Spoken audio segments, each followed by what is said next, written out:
Assalamualaikum warahmatullahi wabarakatuh. Perkenalkan, nama saya Muhammad Wildan Al-Ghazali, NIM E001928. Di sini saya akan mempresentasikan tentang pengakuan masyarakat hukum adat dalam Undang-Undang Kehutanan. Bab 1 pendahuluan. Terlihat di sini yaitu pasal 18B ayat 2 Undang-Undang Dasar 1945. Di sini merupakan pasal di mana negara mengakui tentang masyarakat hukum adat. Pasal ini berbunyi, negara mengakui dan menghormati kesatuan-kesatuan masyarakat hukum adat serta hak-hak tradisionalnya sepanjang masih hidup dan sesuai dengan perkembangan masyarakat dan prinsip negara kesatuan Republik Indonesia yang diatur dalam undang-undang. Masyarakat adat adalah sekelompok orang yang memiliki perasaan yang sama dalam kelompok, tinggal di satu tempat karena genealogi atau faktor geologi. Masyarakat adat memiliki kedaulatan atas tanah dan kekayaan alam, kehidupan sosial budaya yang diatur oleh hukum adat, dan lembaga adat yang mempertahankan keberlanjutan kehidupan mereka sebagai komunitas adat. Indonesia merupakan negara yang sangat mengakui dan menghormati adanya masyarakat hukum adat. Pengakuan ini terdapat dalam pasal yang tadi, yaitu pasal 18B ayat 2 dalam Undang-Undang Dasar 1945. Lalu dengan cara hidup mereka yang bergantung pada alam, bagi masyarakat adat, hutan adat menjadi kesatuan yang tidak bisa dipisahkan. Hutan menjadi bagian dari kehidupan masyarakat adat yang telah menopang kehidupan sehari-hari dan juga titipan bagi generasi yang akan datang. Hutan adat menjadi salah satu kekayaan penting bagi masyarakat adat untuk menjamin kesejahteraan hidupnya. Undang-Undang Nomor 41 Tahun 1999 tentang Kehutanan atau yang biasa disebut Undang-Undang Kehutanan merupakan undang-undang yang mengatur tentang sistem pengurusan dan penggunaan yang bersangkut paut dengan hutan, kawasan hutan, dan hasil hutan yang diselenggarakan secara terpadu. Undang-Undang Kehutanan merupakan undang-undang yang digunakan untuk mengganti Undang-Undang Pokok Kehutanan Nomor 5 Tahun 1967. Dalam Undang-Undang Kehutanan yang terbaru, pada bagian menimbang diakui bahwa pengurusan hutan yang berkelanjutan dan berwawasan mendunia harus menampung dinamika aspirasi dan peran serta masyarakat, adat, dan budaya, serta tata nilai masyarakat yang berdasarkan pada norma hukum nasional. Lalu untuk perumusan masalahnya, bagaimana pengakuan terhadap masyarakat hukum adat dalam Undang-Undang Kehutanan? Nah, akan kita bahas di bab kedua, identifikasi pasal pengakuan masyarakat hukum adat dan hukum adat dalam Undang-Undang Kehutanan. Disebutkan dalam pasal 1 ayat 6 yang menyatakan hutan adat adalah hutan negara yang berada dalam wilayah masyarakat hukum adat. Di sini secara tidak langsung disebutkan bahwa hutan adat itu adalah hutan milik negara. Dalam pasal 4 ayat 3 menyatakan penguasaan hutan oleh negara tetap memperhatikan hak masyarakat hukum adat sepanjang kenyataan masih ada dan diakui serta tidak bertentangan dengan kepentingan nasional.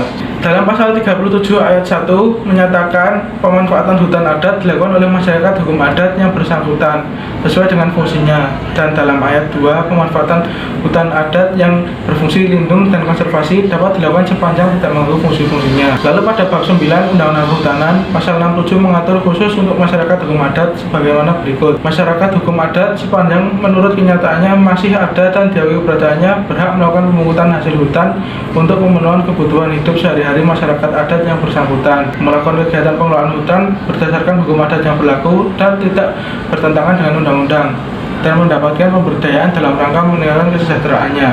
Lalu ayat yang kedua, pengukuhan keberadaan dan hapusnya masyarakat hukum adat sebagaimana dimaksud pada ayat pertama ditetapkan dengan peraturan daerah. Lalu dalam ayat ketiga disebutkan ketentuan lebih lanjut sebagaimana dimaksud pada ayat 1 dan ayat kedua diatur dengan peraturan pemerintah. Penjelasannya untuk pasal 67 ayat 1 adalah masyarakat hukum adat diakui keberadaannya jika dalam kenyataannya memenuhi unsur antara lain masyarakatnya masih dalam bentuk paguyuban atau gemensaf. Lalu ada kelembagaan dalam bentuk perangkat penguasa adatnya, ada wilayah hukum adat yang jelas, dan ada peranata dan perangkat hukum, khususnya peradilan adat yang masih ditaati dan masih mengadakan pemungutan hasil hutan di wilayah hutan sekitarnya untuk pemenuhan kehidupan sehari-hari. Nah, untuk penjelasan ayat 2, peraturan daerahnya disusun dengan mempertimbangkan hasil penelitian oleh para pakar hukum adat. Aspirasi masyarakat setempat juga dipertimbangkan dan tokoh masyarakat adat yang ada di daerah bersangkutan, serta tidak dilupakan juga instansi dan pihak lain yang terkait. Untuk penjelasan ayat ketiga, peraturan pemerintah yang dimaksud itu harus membuat antara lain tata cara penelitian, pihak-pihak yang diikutsertakan, materi penelitian, dan kriteria penilaian keberadaan masyarakat hukum adat. Dengan adanya peraturan tersebut di dalam Undang-Undang Kehutanan, dapat dikatakan bahwa negara kita mengakui adanya masyarakat hukum adat. adat. Akan tetapi ada beberapa pasal yang agak mengurangi hak-hak hukum adat, seperti tadi hutan adat yang dikatakan bahwa itu adalah hutan negara, padahal hutan adat itu milik masyarakat adat yang sudah turun-temurun memang memiliki itu masyarakat adat. Lalu Aliansi Masyarakat Adat Nusantara atau AMAN mengajukan keberatan atas keberadaan beberapa pasal dalam Undang-Undang Kehutanan 1999. Aliansi Masyarakat Adat Nusantara atau AMAN mengajukan keberatan atas keberadaan beberapa pasal dalam Undang-Undang Kehutanan tahun 1999 seperti pasal 1 angka 6, pasal 4 ayat 3, pasal 5 ayat 1, ayat 2, ayat 3, ayat 4, dan pasal 67 ayat 1, 2, dan 3. Penjelasan pasal 1 ayat 6 dan pasal 5 ayat 1 yang menyatakan bahwa hutan adat adalah hutan negara menimbulkan pergolakan karena telah merubah status hutan ulayat menjadi hutan negara secara sepihak.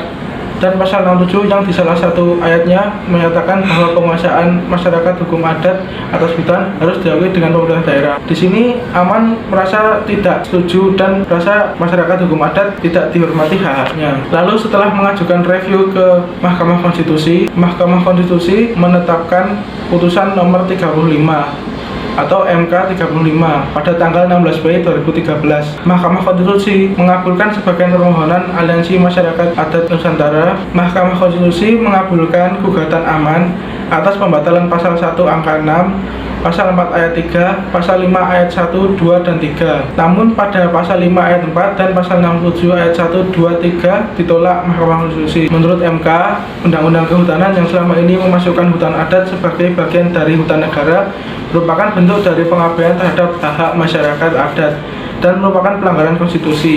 Intisari putusan Mahkamah Konstitusi nomor 35 tahun 2012 jika disederhanakan akan menjadi berikut. Yang pertama, hutan adat bukanlah merupakan hutan negara. Lalu yang kedua, hutan adat adalah bagian dari wilayah adat atau hak ulayat masyarakat hukum adat. Dan yang ketiga, hak masyarakat hukum adat akan tetap diakui jika keberadaan masyarakat adat tersebut ditetapkan melalui peraturan daerah.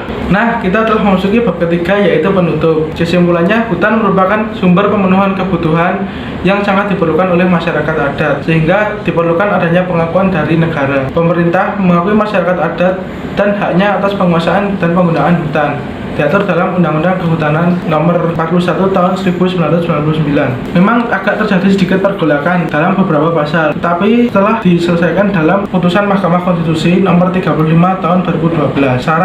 Sarannya, pemerintah harus lebih mengayomi kembali masyarakat hukum adat karena mereka sudah lama di sini dan kita harus menghormati hak-haknya sebagai masyarakat hukum adat, bukan untuk mengurangi hak dari mereka. Yang kedua, izin atas hak-hak masyarakat hukum adat haruslah lebih dipermudah. Dan yang terakhir, berikanlah masyarakat hukum adat perlindungan hukum atas haknya dan jangan diperkecil hak mereka. Sekian presentasi dari saya, kurang lebihnya mohon maaf. Wassalamualaikum warahmatullahi wabarakatuh.